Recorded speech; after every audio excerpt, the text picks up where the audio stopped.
Hello, it's Hayley and welcome to 2019 and the start of my third year of medical transition. I'm only 6 months away from completing my third year, and that'll be June 22nd since I started medically transitioning.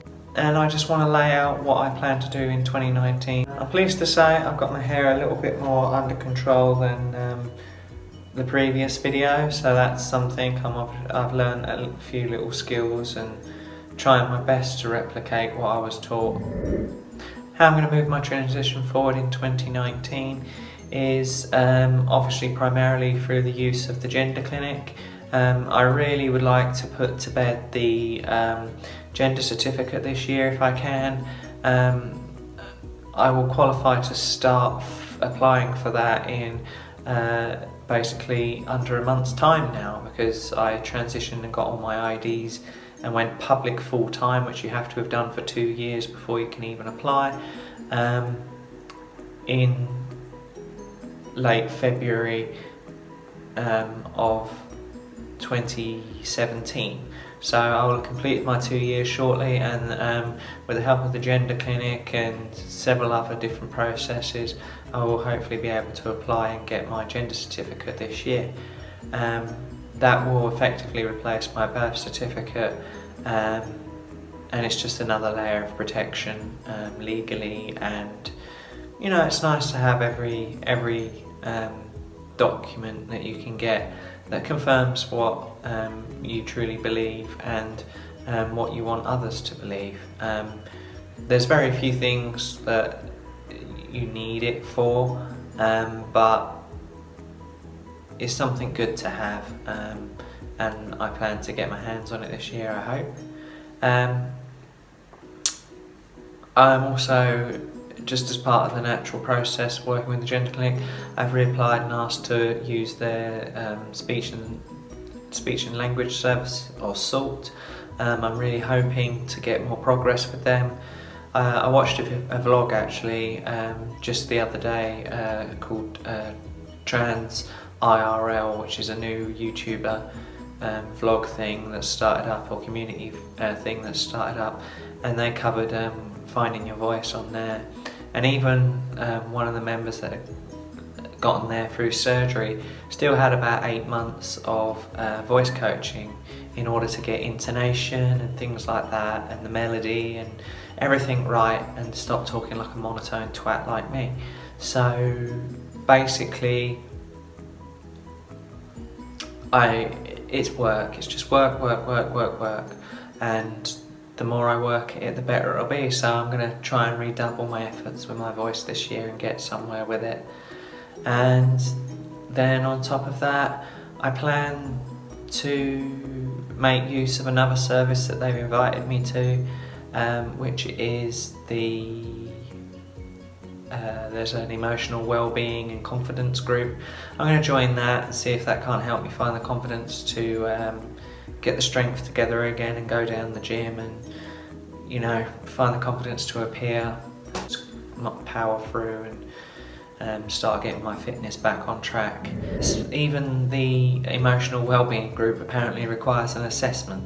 However, she's going to do it over the phone, which is great because I don't really want to drive 169 miles or whatever it is just to have an assessment for a support group. I really don't understand why the gender clinics, I assume they all have the same practices, why they love assessing everything before you can get anything. I mean, I'm already on my effectively my fourth assessment, and I haven't even had HRT from them, which I've already been on for years.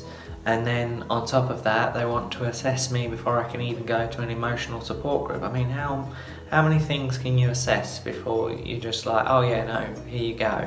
You know, it should surely just be a case of, do you want to come? Yes, no. Will you be there? Yes, no. Can we confirm your details? Yes. You know, it shouldn't really be, but I don't know what the assessment is going to entail, but I've got a phone call, and a 15-minute phone call that I've had to schedule, so I'll see how that goes. That's planned for later this month. Scheduling is still a nightmare when it comes to there. I've had to rebook my appointment several times, and if I want to go to this support group, my appointment is going to clash again. So this will be the third time that I've had to try and rebook my appointment. So yeah, we'll see how it goes. But it might be an opportunity at least to meet some other trans people, which is always nice.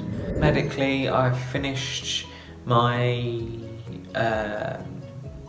course of vitamin D. We'll see what effect that's had, if any, in my latest blood results, I guess. I haven't heard anything more about it yet, but it's too early. Big goals for this year is with the gender clinic is the gender recognition certificate, more voice therapy, some emotional support perhaps, and confidence building. And then on top of that, the biggest thing of all is I've not really discussed before or too much, but this year is the year I plan to get my first surgeries. I want to go FFS first. I believe that's most important and will make the biggest difference in my life moving forward with my transition. Hopefully I continue to work on my voice so that will align itself eventually anyway, and then yeah, I'm just hoping that get some facial surgery done and you know, take another big step forward towards realising acceptance as how I feel from other people. I know you'll never convince everyone or have everyone on side with your origins and all that, but I've always said I just want to get to the point where I can sit with another group of women at a bar and have a bartender walk up or whatever, or the waitress, it really doesn't matter who, you know, or people just filing past and see 3-4 women sat there, not 3 women and a trans person, and that would be putting it politely. So yeah, that's where I want to get to. I want to blend in. I just want to be Hayley in public, like any other woman is, whoever they are in public. That's what matters to me. So hopefully this will be a big step that way, and at least if I keep my mouth shut afterwards, people will actually look at me the way I want them to look at me. Yeah, so I'm really hoping. My main plan for that is just to take the money that I've already saved.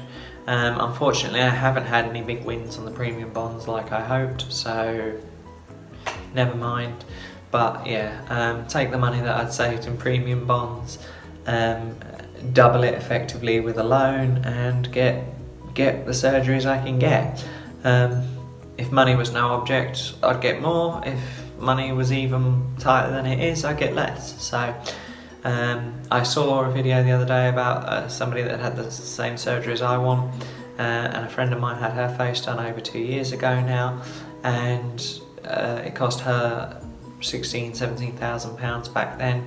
And surgery is one of those, facial surgery and plastic surgery, things like that, it's something that it stays well out of step with normal price rises of things, as I thought. And yeah, basically the same surgeries that I wanted then, I still want now, and they'll be around £23,000 now. So it's going to be interesting trying to find the capital for all of that. I've got a large deposit towards it, and I'm either going to take some sort of repayment plan that maybe a clinic has. I have to look into all of this, and that's what a lot of this year is going to be. After March, my birthday, that's what I'm doing. I'm going to spend 3 months researching it all. Then in June, my holiday renews for the year, because my holiday runs from June to June. So when my holiday renews in June, I will make time, make plans, and get done. So yeah, hopefully by November next year I'll have a new face that matches how I feel.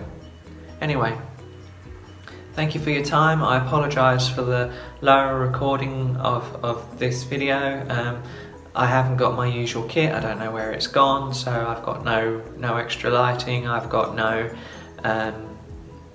tripod or anything to put my phone on, so yeah, I'm afraid and my background, so I'm afraid it's just a white wall and some kitchen towel to prop up my phone, but what can you do? Thank you all for watching, and I'll speak to you again in February. Bye!